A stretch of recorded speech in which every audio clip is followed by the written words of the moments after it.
নামাজি হন, নামাজি চতুর্দিক দিয়ে উপকার আছে। কারণ একজন আপনি হয়তো ভাবেন আপনার মৃত পরিবার, আপনার মৃত বাপ, মৃত মা, তার জন্য আমরা 40 দিনে 40 করি, 4 দিনে চাহারণ করি, বাৎসরিক বছর কি করি, তাহলে 3টি অনুষ্ঠান হলো কি হলো না ইসালে সাহাবের? আত্মার শান্তি কামনার উদ্দেশ্যে, মানুষের মাগফিরাত জন্য, মানুষের শান্তি কামনার জন্য মানুষ বছরে প্রোগ্রাম কটা করে? 3টে তো, চাহারণ, 40 আর বাৎসরিক করে কি করে না? আপনার দিকে হয় কি হয় না? এ মুসলমান, ইসালে সওয়াব মৃত্যু ব্যক্তির আত্মার শান্তি কামনা উদ্দেশ্যে এক ছেলে, বেনামাজি ছেলে, তার বাপের ইসালে সওয়াবের জন্য 4 দিনে একটা প্রোগ্রাম মালবিকে এনে মুসল্লিদেরকে খাওয়া দাওয়া করায়। বাপের ইসালে সওয়াবের ব্যবস্থা করেন, করুন, জায়েজ আছে, নেকি পৌঁছবে। 40 করে করুন, জায়েজ আছে, নেকি পৌঁছবে। বাৎসরিক অনুষ্ঠান করে করুন, জায়েজ আছে। কিন্তু এটা ভাববেন আপনি, আর আমার কথাটা মনে রাখুন, বছরে শুধু চাহারণ, 40 আর বাৎসরিক একটা অনুষ্ঠান, 3টি প্রোগ্রামে যে আপনার বাপের আত্মা শান্তি কামনা উদ্দেশ্যে আপনি যে ইসালে সওয়াব করলেন, তো হ্যাঁ, একজন বেনামাজি বেটার পক্ষ থেকে বছরে 3 দিনই তার বাপের কবরে নেকি পৌঁছতে আরম্ভ হয়, নেকি পৌঁছয়। কিন্তু একজন নামাজি ব্যক্তির পক্ষ থেকে তার মৃত বাপের জন্য প্রত্যেক দিন 5 ওয়াক্তের টাইমে 5 বার করে তার কবরে নেকি পৌঁছতে আরম্ভ হয়। কেন?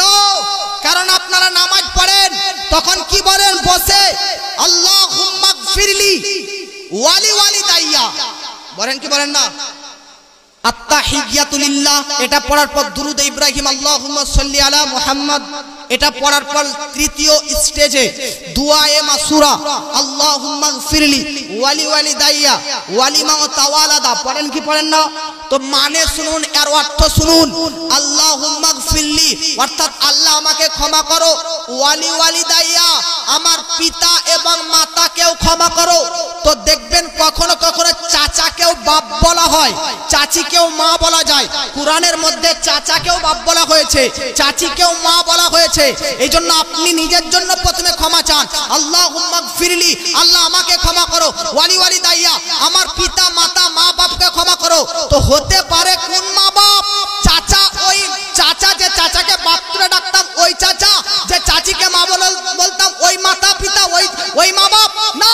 ওয়ালি ওয়ালিদাইয়া ওই মা বাপ নয়, ওয়ালি মান তাওয়ালাদা, যারা আমি সন্তানকে জন্মদাতা দিয়েছে, জন্মকে দিয়েছে। সুবহান। তাহলে মুসলমান, আমি বলতেছিলাম আপনারা এই দুআয়ে মাসুরা পাঠ করেন কি করেন না? আল্লাহুম্মা গফিরলি বলেন কি বলেন না? ওয়ালি ওয়ালিদাইয়া আল্লাহ আমার মা বাপকে ক্ষমা করো, লিমান তাওয়ালাদা যারা আমাকে জন্ম দিয়েছে। এবার ভাবুন, ফজরের নামাজ কয় রাকাত? প্রথমে 2 রাকাত সুন্নত, তারপর 2 রাকাত ফরজ। তো 2 রাকাত করে 4 রাকাত, 4 রাকাত নামাজে কমপক্ষে মানুষ 2 বার বসে কি বসে না? জোরে বলেন। 2 রাকাত সুন্নত পড়ার পর বসলেন একবার, আবার 2 রাকাত ইমাম সাহেবের সঙ্গে বসলেন একবার। তো 2 বার মা বাপের জন্য দোয়া করা হলো কি হলো না? হলো কি হলো না? 2 বার যদি দুআয়ে মাসুরা পড়েন তো 2 বার মা বাপের জন্য ক্ষমা চাওয়া হলো কি হলো না? আচ্ছা, ফজরে 2 বার হলো।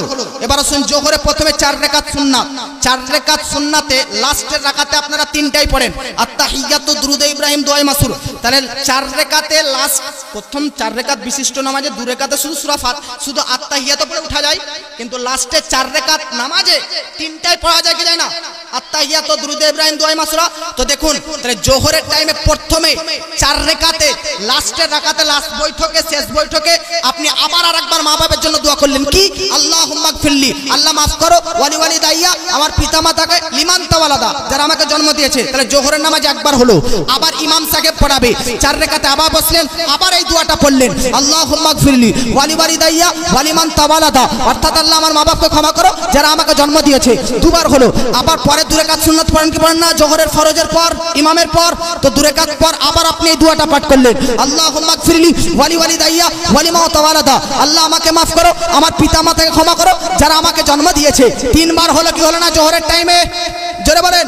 যদি 2 রাকাত নামাজ পড়েন পরে, তাহলে আবার 4 বার হবে কি হবে না? তাহলে 4 বার হলো। তাহলে ফজরের 2 বার আর জোহরের 4 বার, কবার হলো? জোরে বলেন। ফজরের 4 বার আর ফজরের দুবার আর জোহরের 4 বার, কতবার হলো? 6 বার। আবার আসরের টাইমে প্রথমে সুন্নাতে গায়ের মক্কাদা 4 রাকাত পড়েন কি পড়েন না? অনেক মুসল্লি পড়ে না, ডাইরেক্ট গিয়ে একদম আসরের টাইমে। হ্যাঁ ঠিক আছে, সুন্নাতে এটা গায়ের মক্কাদা, এটা ততটা চাপ নেই, ছেড়ে দিলে ততটা গুনাহ নেই। তবে প্রত্যেক দিন আপনি একে দুর্বল নামাজ বলে ছেড়ে দিবেন তো গুনাহগার হবে। এই জন্য এই নামাজটা আপনি যদি মাসে 10 দিন না পড়েন তো আবার পরে মাসে 10 দিন পড়ে নেবেন। 10 দিন পড়বেন না তো আবার 10 দিন পড়বেন, এরকম পড়বেন। কোনো নামাজকে দুর্বল ভাববেন না। তাহলে ধরুন আপনি আসরে ইমামের ফরজ 4 রাকাত পড়ার আগে নিজে থেকে সুন্নাত নামাজ, তা আবার ওখানে 4 রাকাত আরেকবার দোয়া করলেন, আল্লাহুম্মা গফিরলি ওয়ালি ওয়ালিদাইয়া ওয়ালি মান তাওয়ালাদা, আল্লাহ আমাকে মাফ করে, যে আমাকে জন্ম দিয়েছে আমার মা বাপকেও মাফ করো। তাহলে একবার হলো কি হলো না? এই জোরে বলতে হবে, হলো কি হলো না? আবার আপনি ইমাম সাহেবের সঙ্গে পড়বেন, তো ইমাম সাহেব সঙ্গে পড়ার পরে লাস্টে 4 রাকাতে যখন বসবে এই দোয়াটি আবার পড়া হবে কি হবে না? তাহলে দুবার হলো কি হলো না আসরের টাইমে? আরে বলুন না ভাই, দুবার হলো। তাহলে ফজরের 2 বার, জোহরের 4 বার, আসরের 2 বার, কবার হলো? 8 বার।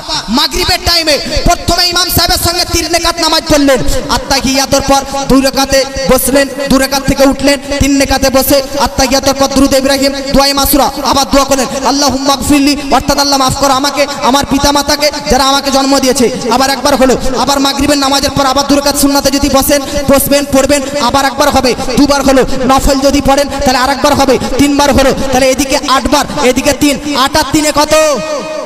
11 না কি 11 না? আবার শুনে এর সাথেও প্রথমে 4 রাকাত সুন্নত, তো 4 রাকাত সুন্নাতে একবার মা বাপের জন্য ক্ষমা চাইলেন, আবার মুআজ্জাজ ইমাম সাহেবের সঙ্গে 4 রাকাত পড়লেন, আবার একবার হলো 2 রাকাত, আবার 2 রাকাত সুন্নাত হলো, তাহলে 3 বার, আবার 2 রাকাত নফল হলো 4 বার, আবার বেতের টাইমে লাস্টে 5 বার হলো, আবার যদি লাস্টে 2 রাকাত পড়েন 6 বার হলো। 11 আর 6 কত? জোরে বলেন, 11 আর 6 কত? 17। আর ফজর থেকে এশা পর্যন্ত ফরজ রাকাত হচ্ছে 17 রাকাত। সুবহানাল্লাহ। কত রাকাত? ফজর থেকে এশা পর্যন্ত সুন্নাত নফল বাদ দিয়ে শুধু ফরজগুলো কাউন্টিং করেন, যেগুলো ইমাম সাহেবের সঙ্গে পড়েন, দেখুন 17 রাকাত হবে। কত রাকাত হবে? ফজরের 2 রাকাত, জোহরের 4 রাকাত, 4 আর 2 কত হলো? 6 আর 6 আর আসরে 4 রাকাত ইমাম সাহেবের সঙ্গে, তাহলে 6 আর 4 কত হলো? 10। মাগরিবে কত? 3 রাকাত, তাহলে 10 আর 3 কত? 13 হলো কি হলো না? 13। আর এর সাথে কয় রাকাত? 4 আর 3 কত? 13 আর 4 কত? তাহলে 17 রাকাত ফরজ, আর মা বাপের জন্য 17 বার দোয়া। জোরে বলেন। তাহলে মুসলমান আপনি বেনামাজি হয়ে একটা গরু জবাই করে বছরে 3 বার মা বাপের জন্য দোয়া করেন, কিন্তু ওয়াহারে নামাজি মুসল্লি, ওয়াহারে নামাজি মুসল্লি, ওয়াহারে নামাজি মুসলমান যিনি বছরে 3 বার নয় বরং প্রতিদিনই 17 বার করে মা বাপের জন্য দোয়া করে। আল্লাহ পাক বলে, বান্দা যদি একবার আমাকে ডাক দেয় তো তার ডাকে আমি 10 বার সাড়া দিয়ে থাকি। তো কোনো মুসল্লি যদি তার মৃত মা বাপের জন্য 17 বার করে ডেলি ডাকতে থাকে, অটোমেটিকলি আল্লাহর একটা দয়ার রহমত অবতীর্ণ হবে। ডেলি 17 বার করে হলে মাসে কতবার হয়? বছরে কতবার হয়? আল্লাহ কি তার মা বাপকে ক্ষমা করবে না? জোরে বলেন, করবে কি করবে না? অটোমেটিকলি আল্লাহ মাফ করে দিবেন। এই জন্য নামাজি হন, হক্কানি হন, সাচ্চা মুসলমান হন, পাক্কা নামাজি হন। দেখুন আপনার মা বাপের জন্য দোয়া করার সবচাইতে বড় সিস্টেম হচ্ছে 5 ওয়াক্তের নামাজি হওয়া। সুবহানাল্লাহ। জোরে বলেন আর মহব্বতে বলেন।